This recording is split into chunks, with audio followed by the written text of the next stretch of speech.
Yeah, this is the keyboard, and I'm trying to clean it.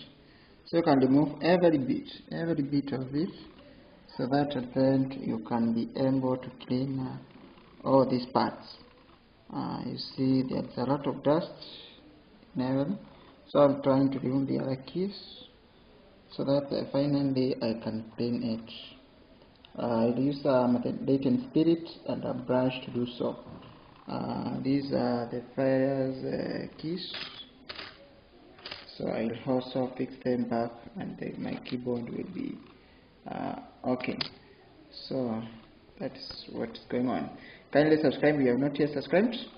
Share with your friends again on these videos. Okay.